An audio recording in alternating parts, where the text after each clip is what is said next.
Randolph. You know, that was so funky, I'll bet the technicians were in the back room dancing. They both like to dance when they hear you play, I'll tell you what. Awesome. So, Randolph, did you know that in Keyboard magazine, about a decade or more ago, and I'd like to find out the exact month and year that was put out, but they had a big picture of a Hammond B-3, and it was called the King of Keyboard Instruments. Wow. Now, Keyboard magazine is perhaps the foremost magazine for keyboard players. And for them to put the B3 on the front page, you know, the cover, Yes, sir. and call it the King of Musical Instruments. I'm going to tell you what's funny. Like, in all the years of me playing the organ, well, I never knew that the organ was referred to as a keyboard, actually, until even coming here.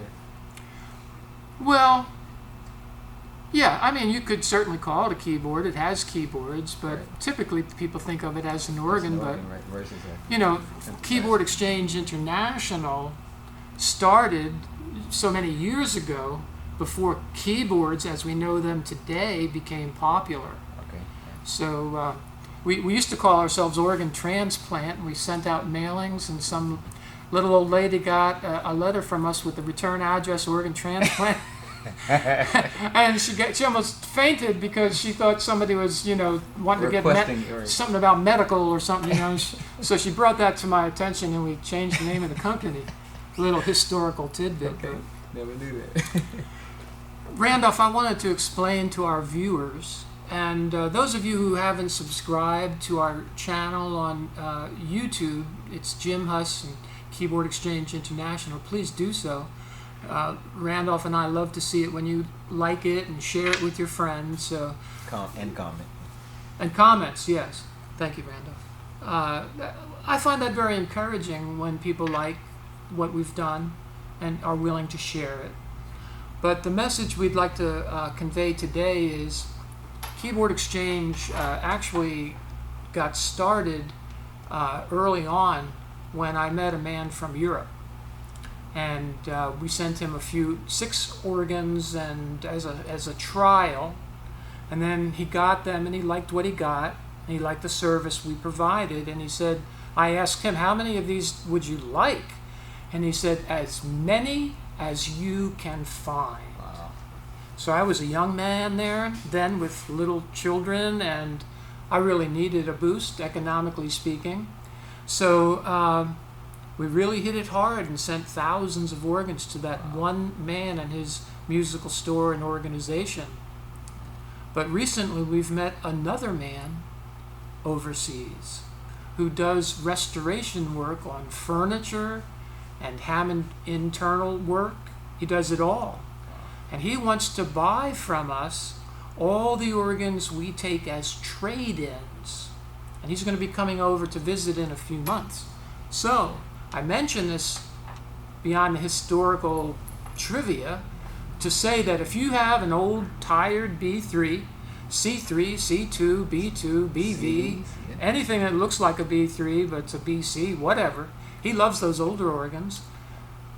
Old Leslie's, they're in your church, they're tired, you're constantly having to put money into them just to keep them running. It's time to trade it in.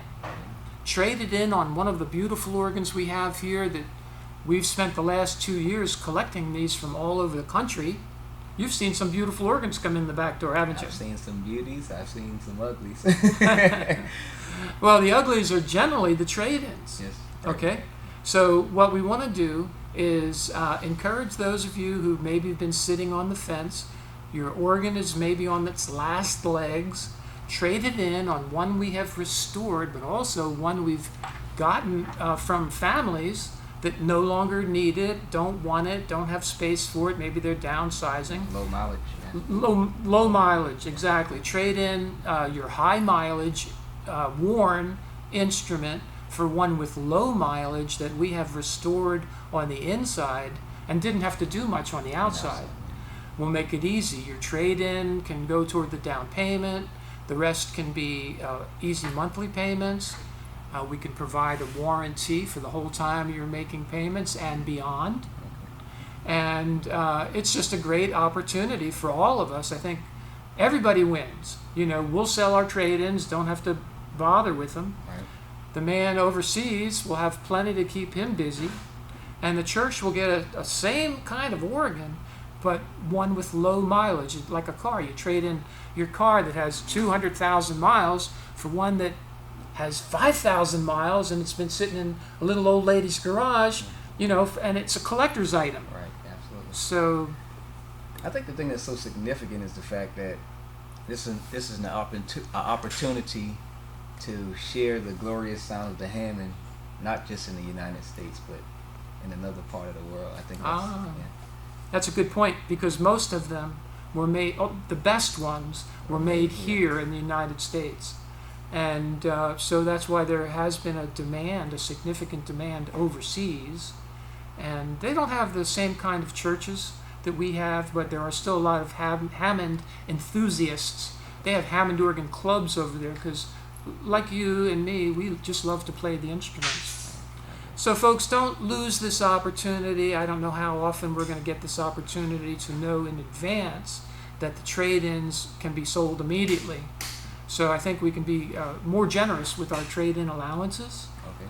And the financing is there, the delivery, the setup, the extended optional warranty, or sometimes the warranty has to be included if the churches are making monthly payments to us. We want to know that the whole time they're making payments, they can count on the organ working correctly, and we don't mind being responsible. And I think this is a perfect time. We have some discounts going on for the rest of the year, I guess. Oh yeah, the end of the year clearance sale. Right, so this is the perfect time to take advantage of the advantage. Randolph, why don't you continue what you were playing? Take us out with that funky whatever it was. It was way cool. I'm going to go in the back with the technicians and tell them to come to the door and do a little dancing for us. Okay.